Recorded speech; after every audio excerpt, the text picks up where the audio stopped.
ask Pak Gogot, who's here today, to talk a little bit about giving some background to the topic. But I want to introduce Pak Gogot earlier because he has been on the advisory of the Indonesia Education Forum since we ever started 2 years ago.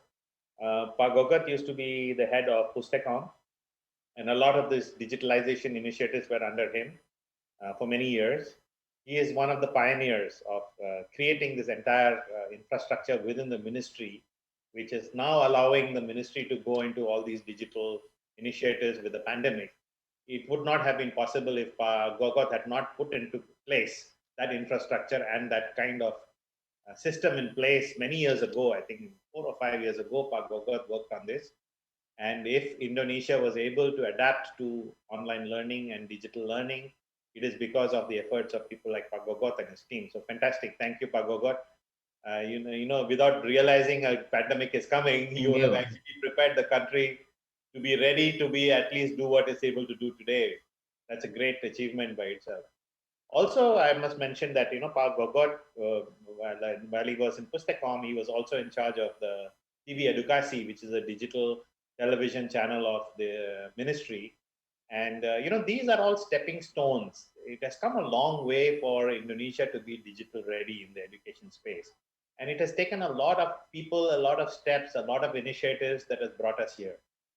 And so I believe that the best person to have on this panel would be Pak Gogot, because he has a new position now. He's right now in South Korea, and he is the education attaché there.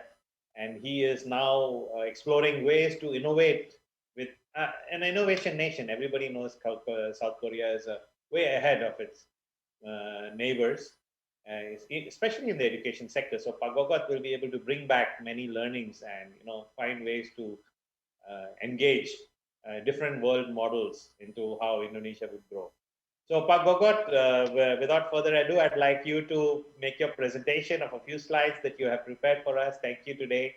And after that, I'm going to get into an engaging conversation with Dr. Rani and Ibu Fia, which will help us to understand better of how do we build this kind of a scalable model for anything we're doing, whether it's a small idea or a big idea, to take it across the nation, 34 provinces, 16,000 islands, 270 million people, 550,000 schools, 50 million students, and 5 million teachers. It's not a joke. It's the 4th largest education system in the world. It is compounded by different challenges which the other 3 largest education systems don't have. US, China, and India do not have the challenges Indonesia has of being a maritime archipelago with different kinds of challenges. Diversity, as even India has diversity, but language diversity, and it's a plethora of so many different problems that need to be solved at a regional level, not just at a national level. So I'm going to come on to that topic, but over to you, Pak Gogot, to set the stage for some of the things that you would like to share with us. Thank you, Mas Achin. Good afternoon, everybody. Thank you, Bu Rani, Bu Fia. So thank you first, actually, Bu Rani has been elaborating the transformation framework of Microsoft. I took like 4 days to understand, but now you can elaborate in like 30 minutes. So you're excellent, excellent presentation. I'd like to share with you about how I experienced from pilot to scale up about the ICT initiative in many countries, because I have been in USA, I've been in France and UNESCO side, and also in especially in Indonesia.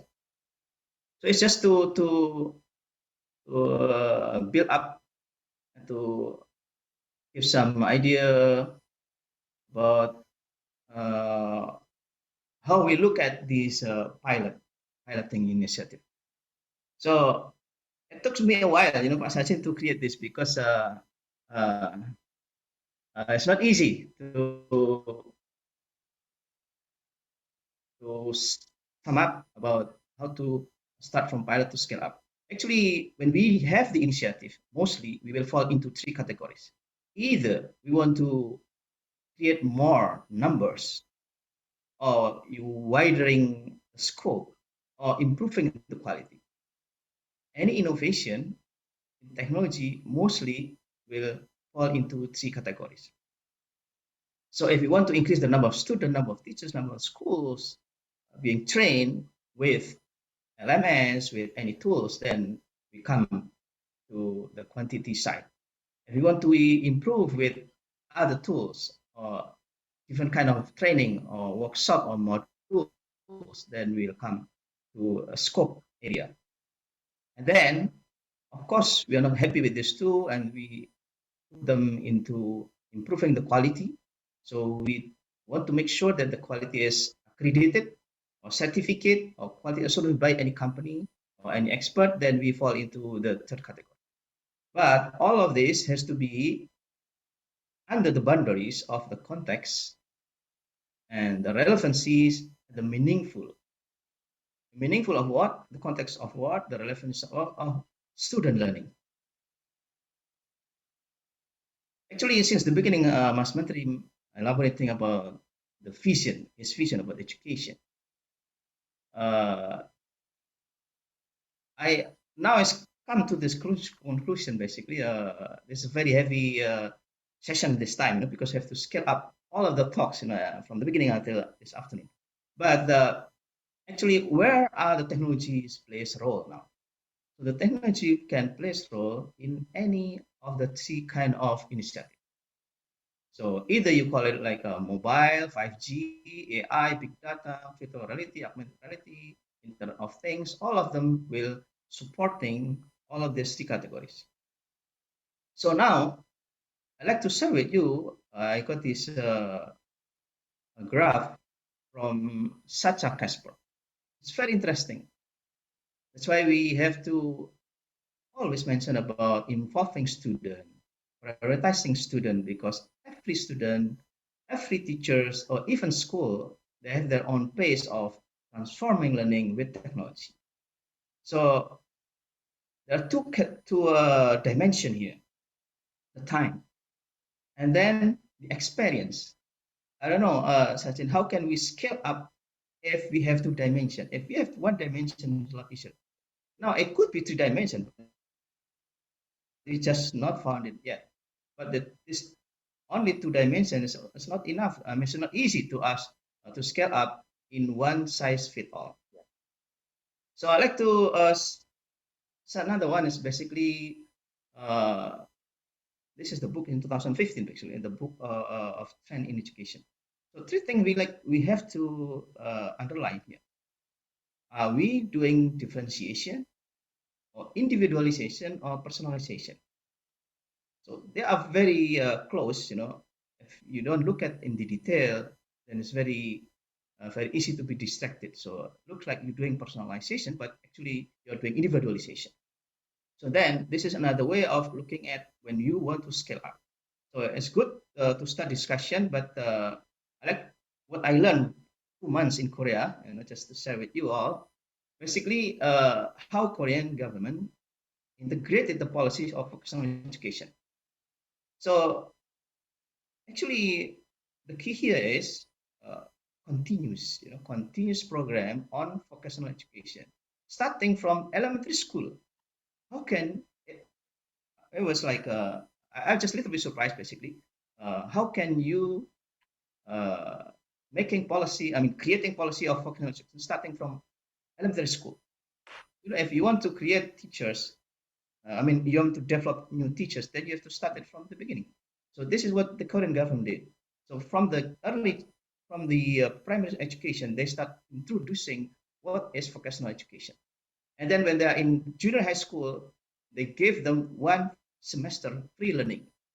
What is free learning here is basically no examination. So here, when you don't have examination, you are free man, So because life is exam here. So the better you do the exam, the more you have a better life, basically. And then starting developing and choosing what kind of vocational education they're going to take. Either specialized education, minister high school, Meister high school, basically, adopted from Germany, but this is Meister high school like Germany plus, and then apprenticeship program, and then vocational training. So all the way basically until workplace, they have also policy on lifelong vocational education. What I like to highlight here, basically, when you want to do scale up, three things here: focus, say like in the government, in the Korean government, they said they're going to do vocational education policy integrated. So you have to be focused, sustainable, and outcome oriented. That's all, Sachin, that I can share. So let's just start the discussion. Thank you. Go back to you. Thank you, Pak Gogot. You've actually brought in I like that slide where you talked about, personalization is putting the student in the center. And that's actually the essence core of today's discussion, because, we look at building scale as though it's something new, it's being done. But, we have 550,000 schools in Indonesia because we did build scale. It has been done. It's not something new. There are 550,000 schools, or maybe more. I would say the numbers would be a little higher than that. But there are 5 million teachers. So things have been done to scale in this country. The difference is the paradigm of building scale that has changed. For example, in the past, you standardize and then you build scale. So it's the same thing, one shoe fit all everywhere. And maybe you have 3 levels. So there's a type A, type B, type C kind of a school. And then you just do mass scaling of 3 types of schools, hoping one of them will fit somewhere. And that is the industrialized way of building scale. We are all used to that. And that's what has got us today to this situation where we have schools in all the areas. But comes the issue that I want to talk about today is actually with personalization. We do not have one shoe fits all. And we're putting the student at the center, allowing to choose what he wants to learn, means that the level of personalization has to be scaled. That is a completely different animal, because you don't even know where to start. Do you? What exactly do you scale everywhere? Do we have data to even understand what we have to scale? So I want to set the discussion based on this whole theory, that if we choose the wrong thing and we scale it, technology will help us to scale the wrong thing everywhere. And then it's too late. So it's very important that we get the framework of what is it that we want to scale first, and applying all these new paradigms and ideas of personalization and allowing students to choose what they want to learn, using technology, therefore, to help manage the scaling at a level where it is not a one shoe fit all, but you have taken that methodology everywhere, and you have this personalization now at a mass scale across 550,000 schools. I'm just saying that's the ideal dream, right? So the question I want to ask all of you, actually, to have set a discussion, is based on your experience of a different way 10 years ago and a different way today. Going forward with the technology that we have in hand, what are the things we can do? So I thought I'd kick off this discussion first with Dr. Rani first, because I want her to apply what she's actually doing with those various provinces and with the programs that she's running. Are you thinking of these kind of things when your methodology of building scale? And it's not just building scale of the technology or the technology topics, but using technology by itself to build that scale, right? So both parts of it. So over to you, Dr. Rani, then I'm going to come to Pak Gogot and Ibuya after that.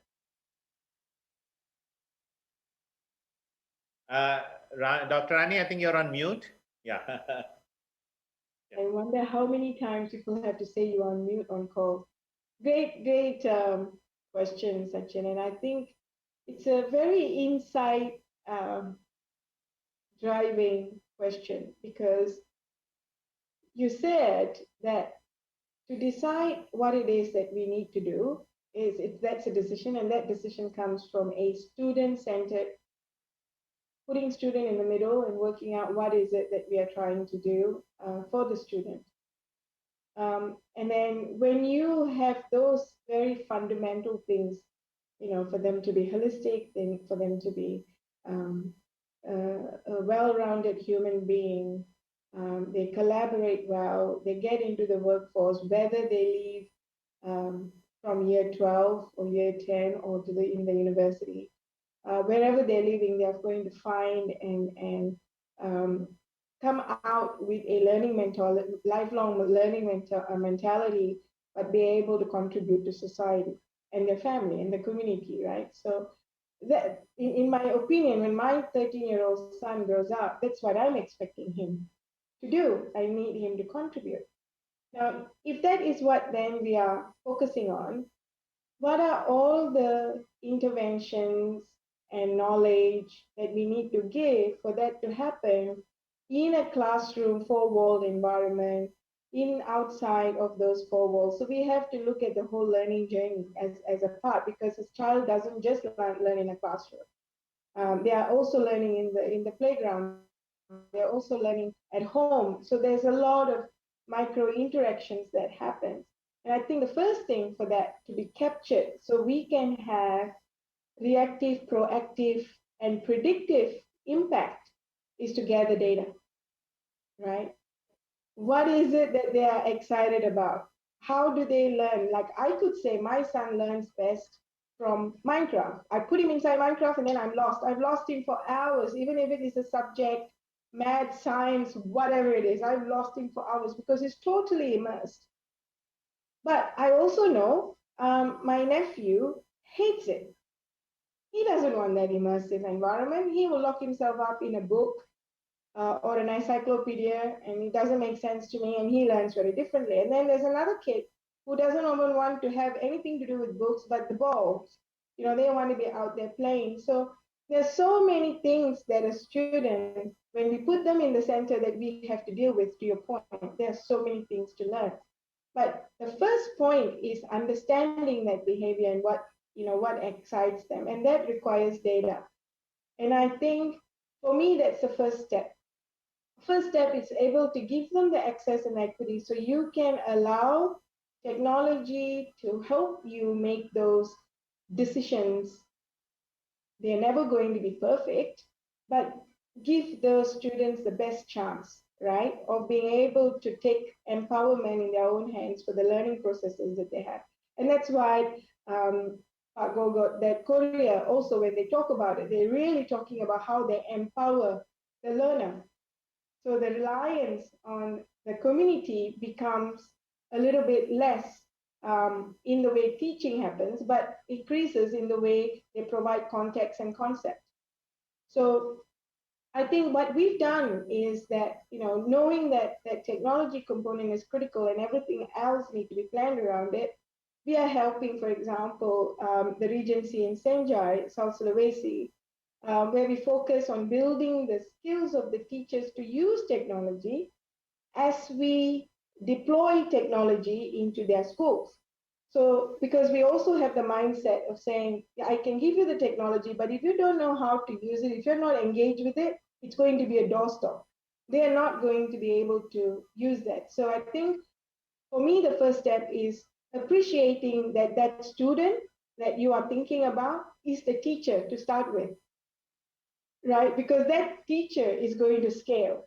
So that student is going to scale a lot. So for us, I think there are two things that, now that I've mentioned, being able to put the technology in their hands and then treating the teacher as a student as well as, and making sure that there's enthusiasm, there's adoption. And then in the back end, what I think more and more ministries are doing is laying the platform to acquire that data so that they are using really good Power BI and data tools to first get an understanding that might be very simple. How long is my teacher using this tool to teach? How long is that student using it? Are they excited enough? Did they complete the course? It's very fundamental, very basic. But the more we collect these kinds of data and ask quizzes instead of assessments, knowing when to intervene in the pathway of scaffolding and learning with the student, all of this happens, then technology can come and help. Because I think it's really unfair to ask the teachers with a classroom of 50 students to say, hey, you need to give personalized learning. It's never going to happen. I have one son. I'm finding it difficult to give him personalized learning. How does the teacher cope with it? So I do think the way that we've done it is the beginning of the process to say, here's the technology. Teachers, think differently about how you use, when you're teaching maths, you're not only teaching numbers and addition, you're also teaching how the students are taking that and applying. You're also teaching the interaction between students. Maybe it's a project, right? And then how the students are doing. So earlier, as Mr. Mentry said, that it is true. It's like every subject needs to become one of those data points that we can search. And for that, You need to have the basic data. You need to treat your teacher as they are a student as well in the learning journey, and then use them to scale and leverage, which is how we've done, beginning of July 2020. We went out to so many of those students to bring, and we just don't try and overachieve, make what the teacher does in the classroom simple so they have the space to think about what they are doing with the student. Until you make it easy for them to do their day job easier, they're not going to have the bandwidth to think about the students. So I think these were some of the learnings that we had from the Senjai deployment. And every time we deploy a school, we speak to the leaders, we speak to the teachers, we see the adoption levels, and then it's us who are in the industry who can impact the number of technology solutions that work seamlessly to help the teacher and the student, and then gather the data points. And then we have a chance at really personalizing education. Perfect. Great. Thank you, Dr. Rani. Gogot, I want to actually bounce off something Dr. Rani said. If the process is actually so complex and it has so many components, then building scale will probably take years, right? It will, I would say, going school by school or region by region or province by province and reaching 500,000 schools. At what level do you think we will be able to achieve this? It may be too late, too slow, too late, right? So, Gogot, your views on this, because you have been involved in many large scaling challenges, and how do you see this one differently, or is it the same, or you have another view on this? Over to you, Pa. Thank you, Sachin. Thank you, Burani, for the insight of personalization in this new era. So actually, personalization and scale up, if we look at a glance, it's like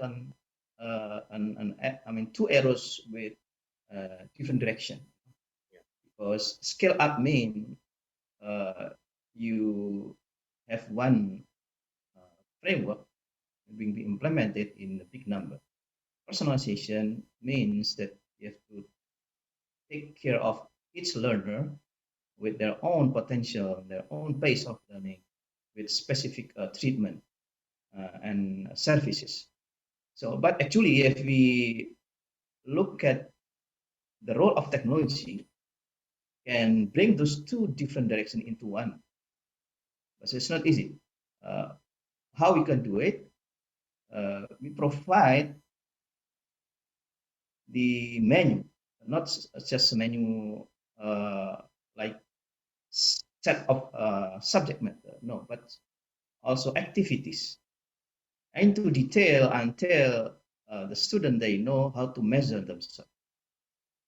Measure doesn't mean the same measurement of the teachers. No, teacher will have another authorization to measure skill of the student, but at least self-assessment.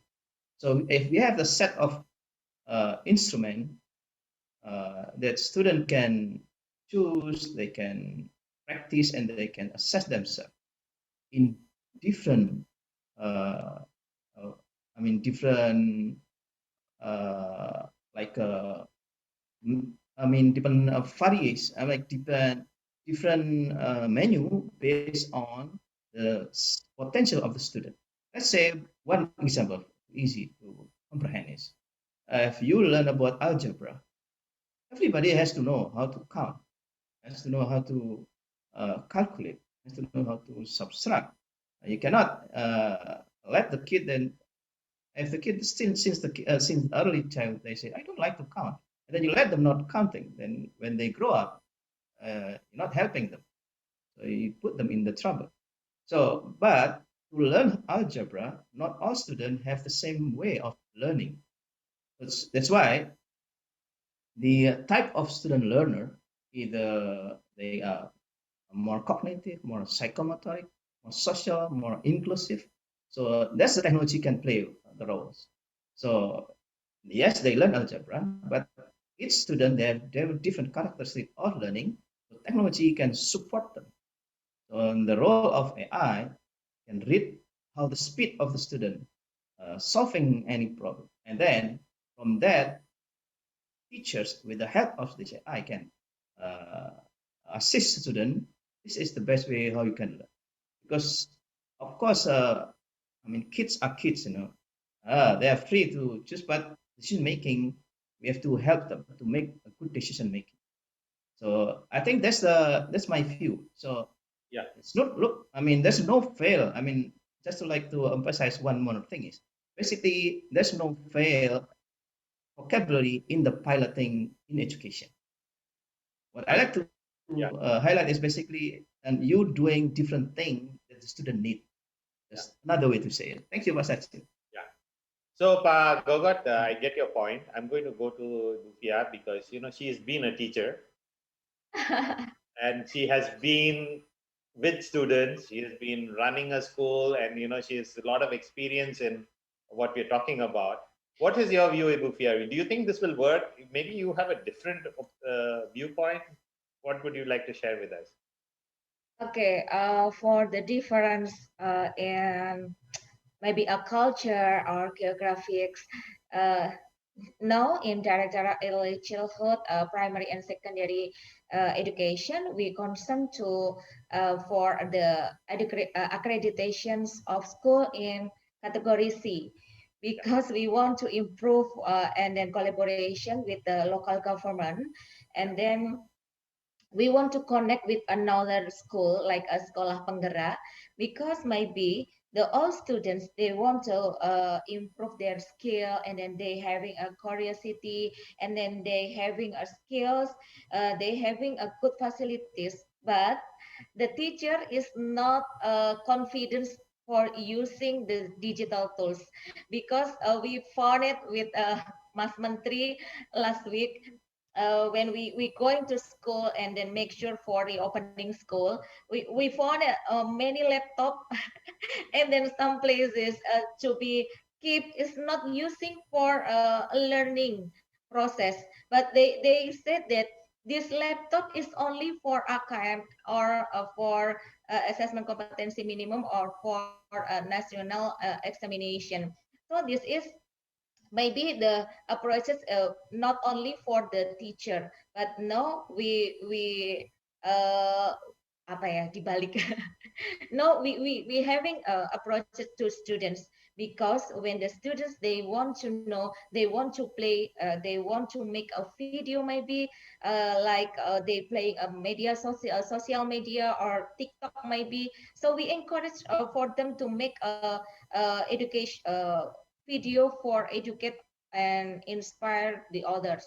And then maybe local government, they maybe they feel that they are the best, having the best program, but they don't know when they look at the another local government. So we want to connect this local government, they having a school, and then we want to connect, because in during pandemic we have a useful and beneficial, especially for education, we connecting a school to share, and then using a webinar maybe, and then for program SELN Sekolah Indonesia Luar Negeri, like Mr. Gogot in Seoul of Korea, South of Korea, we connecting the school in Indonesia to connect, to collaborate, and then to share with another teacher, another students in Indonesia. So they want to know, oh, I having innovation, I have critical thinking, we have innovation to share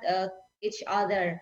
So the government maybe, the local government maybe, they don't want the, oh, I'm the best like that. So we connect like SPK, Satuan Pendidikan Kerjasama in international school. We collaborate with another school in zonation.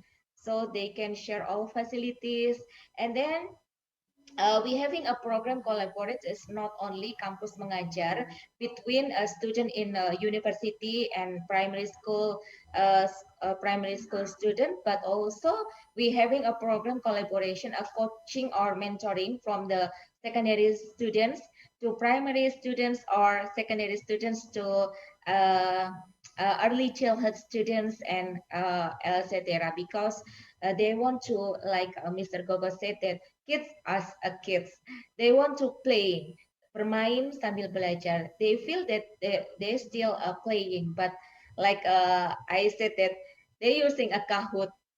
So the teacher like using the Kahoot because it's simple, and then they can collect the score of every student, but they not feel that this is a difficult. So we offer to all school that using a technology is simple, because now they having a smart gadget, maybe a laptop with a high specification, but it's only for the type, it's only for the send a text. Maybe is they don't know how to use and how to download all the learning resources like rumah belajar, and then the aksi assessment kumpulan soal is all example, and then a video, and then they want to share a video to inspire the all school, different school, and then different teachers. So we appreciate when they not only using or download in portal Rumah Belajar, but they can contribute and then to create a video to share each other in social media, in portal Rumah Belajar. So they having appreciate, and so they want to have a motivation to share each other to inspire. So, Ibu Pia, I want to ask you: is your school where you used to teach in Jogja part of Sekolah Penggerak? Is it part of the program? Oh, we no, because Yogyakarta having a quote for the school, so they have indicators for Sekolah Penggerak, and then we have an independent for Sekolah Penggerak. Okay. So the reason I ask is, actually there's a reason. You know, Rani, this question I want to bring to you, Dr. Rani. You know, there's always this whole methodology of we have so many schools which are identified for specific projects and pilots like the Sekolah Penggerak, which is a good initiative. My question to you is, do you think the market could be elsewhere?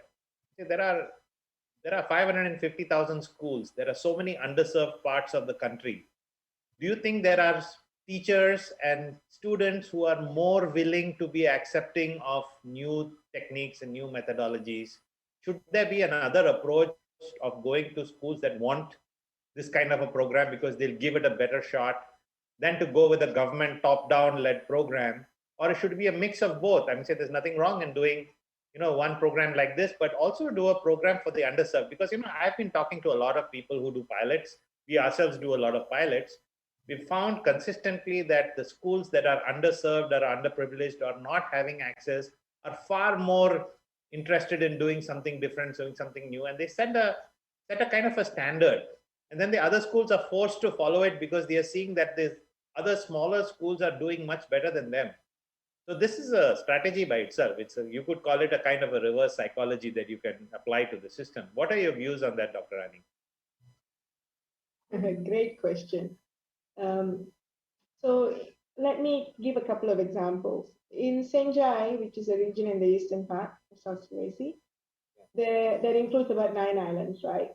We have about 3 SMPs. So, you know, the teachers who were so creative, what they did is they built a mini studio, and 4 out of the 6 also now have a mini studio, because what they realized is that to make content engageable and to get it to the students requires a different effort to what they would do. So they were so motivated to overcome this challenge. They did things that sometimes I find in the cities, they don't, right? And I think you make a point. But one of the things, the learnings that we had from there is we had the support of the local government to be able to educate the teachers, create excitement, and do that because the leaders in the schools were willing to do that. So to your point, sometimes, and I've seen this not just in Indonesia, I've seen this in the remote parts of Myanmar, Sri Lanka, Malaysia, Vietnam, where sometimes in the last mile schools, the only thing that is stopping them is connectivity and the actual devices for access. When you can make that happen, there is this enthusiasm and willingness because they've got great leaders. And also they are not, hindered by previous successes. Whatever they do is very innovative. So it's a first time and they do it. And to your point, yes, that works. And I think whilst that is very important and we do that learning and there's lots of times that other schools follow that, we also have to be mindful that the majority of the population we have sits in those city areas, right? Yeah. And in those city areas where connectivity may be good, we need to test them because we need to give them access to that. So I would say it's a mix of both. Almost whenever I think about something, I always say, good, better, best scenarios. What I know in Indonesia from the experiences we've had in Central Java province, in Senjai, and many of the other provinces, the urban schools and the pre-urban schools and the really, really village local schools, they all come up with very different processes, but the outstanding outcome is that there's outcome, there is learning outcome. They are trying to, what you were saying, right? There's no such thing as fail. Failure is only failure if we didn't learn from it, right? But in these schools, they do it. So to your point, yeah, often we don't look at the plasma schools, and we try and make sure we're very mindful to choose not by school, but by leadership. They find ways to overcome challenges in their learning journey for themselves. So, yeah. Thank you, Dr. Rani. Yeah, a perfect example. She's here today, coming from a school. The teacher's taken so much initiative and created so many programs. She's been sent to NASA, and she's in a program with NASA. One of the few teachers in India who were sent overseas to NASA, having an experience and making it happen. It's a perfect example of the other teachers and students on them go beyond what they have inherited, which is actually the school system they have in their village or their town. It's actually what they've inherited. It is not reflective of the aspirations of the people who live there. We have to be able to break through this piloting methodology that we all have in our heads to be able to reach it to those who want it and those who want to do something with it, because then the results are much faster, because you have motivated people who will make something out of it, rather than privileged students in privileged areas who don't really appreciate the resources being thrown at them. It's a case in point. I just want you to think about it, because we're all facing these kind of dilemmas of what is the scaling model we must use, etc. But I think going by experience, it's go to people who want it, and maybe that's now use technology to manage that, because it's not easy to suddenly spread yourself across so many geographical areas. How do you do that? I think that's where technology can help. Yeah, the single most important factor is that environment from the leader of the school. When you have the right environment, then you will have some amazing things happen. So. Correct. So I'm going to actually throw up a wrapping question, because we are coming very close to the end of our session. It is the fasting month, so we have to break at 4:30 so that we allow people to get ready, to go break the fast, etc. So, Pak Gogot, the last question to you. I know your time zone is different here, Pak Gogot. Yes, almost. Breaking fast time. So I'm going to wrap it up in 2-3 minutes, Pak Gogot. I want to ask you, Pak Gogot, you being behind so many ICT initiatives within the ministry, and you have interacted with Mencominfo and some of the other ministries, your counterparts in different ministries to make this happen. Do you have any silver bullet solution for remote areas to get connected? What's the easiest and simplest way you believe a school in a remote area can have basic infrastructure to join this bandwagon and join the party, as they say, be able to come to the party without too much of heavy infrastructure? I'll give you an example. We did an AI program where we were supposed to give a lot of heavy equipment on high speed processors. But several schools did these projects without using any of this equipment. They were able to find workarounds. They were able to find things they could do with what they already had. So any silver bullet idea, Gogot, you might want to leave us with, because you'll be talking to lots of people who are implementing great technology projects all across the country.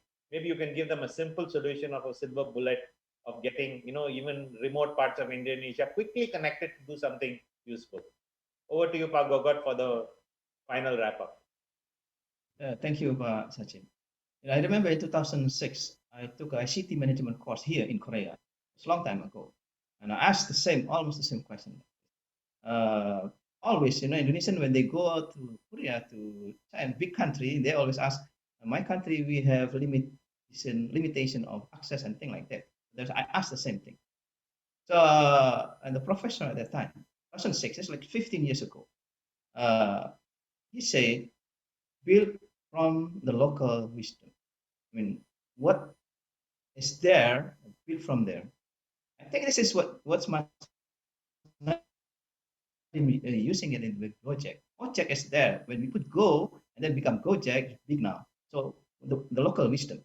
So what's available in the school? This is what you have to use. And then I attended in 2008 executive briefing in Redmond with the executive director of Microsoft there in Redmond, long time ago. The same time I asked question because I just want to make sure is it the source of success is there. And then, yes, he mentioned the same thing, basically, start from what you have. So I think it's the best way is to ask them what makes them work from their school. So I believe it's not easy because of the data we have, availability of data is going to be a problem, but at least you can start from what is available from there. So you don't have to deploy the big thing from Jakarta. And then from there, and I remember Pak Muhajir, previous minister, we went to Merauke, and then the same what Ibu Fia mentioned, like Mas Nadiem just went to the school, and Pak Muhajir saw the laptop still in the box, Yes. and he asked me, Gogot, why is still the box? I said it just arrived yesterday. Because so that's why you have to start from what they have. Thank you, Sachin. It's a great point, Gogot. And I think, this brings us to the end of this panel. I think it's a fantastic, starting point for a discussion about frugal innovation, and starting with what you have, look at local wisdom, plug in what you can, and get the movement started, because things always find a way to fall in place. Sooner or later, you'll find people can donate laptops, give a harder infrastructure, but get started first. If you're going to put a big ask of wanting $15,000 worth of equipment first, you're already, dead on arrival, because, you build a big boulder for yourself to even get anywhere.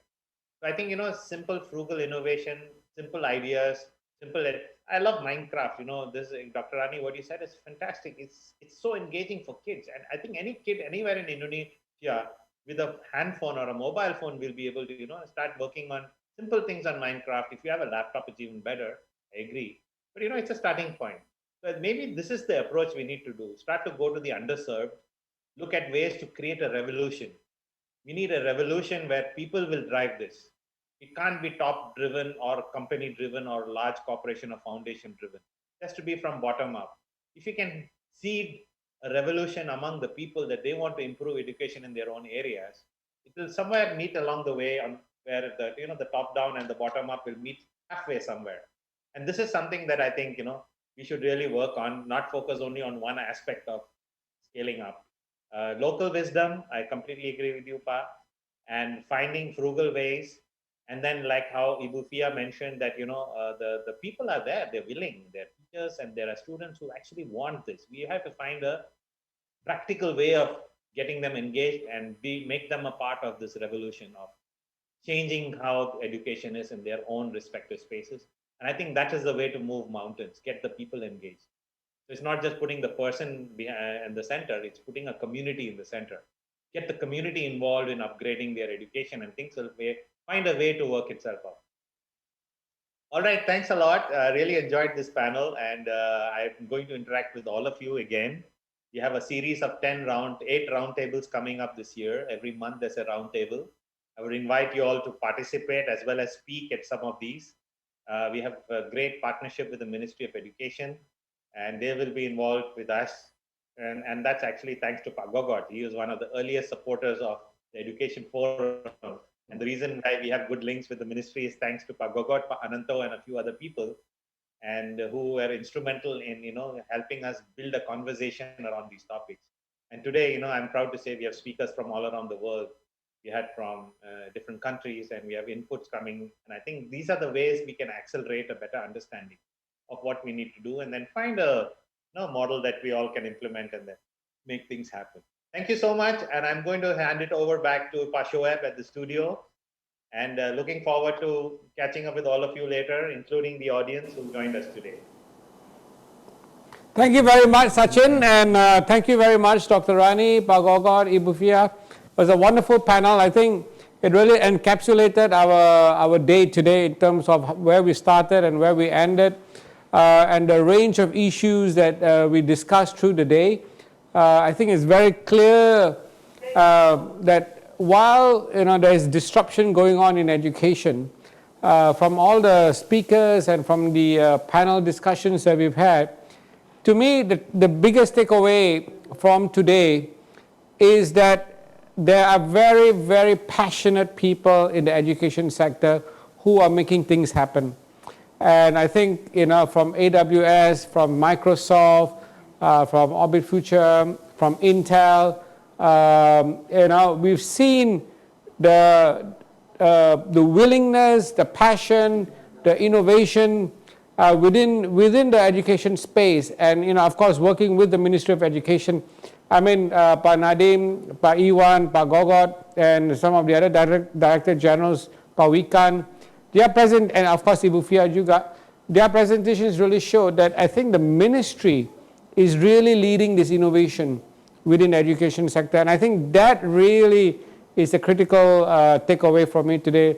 And I think the willingness to open up, to listen, to partner, and I think throughout the day we've talked about collaboration.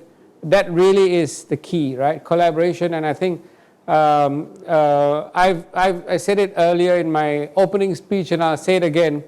We are on the cusp of a bold new world, a brave new world, and I think the education sector, the focus on students learning, using EdTech, and the whole gamut of ideas that were presented by the speakers today really encapsulated. And I'd like to leave you with this thought. We are not at the end of the conference. We are just at the starting of a very exciting year for the Education Forum. So thank you very much, everybody, to all the speakers, to all our partners again, AWS, Microsoft, Intel, Orbit Future Academy, and of course, a very, very big thank you to the Ministry of Education.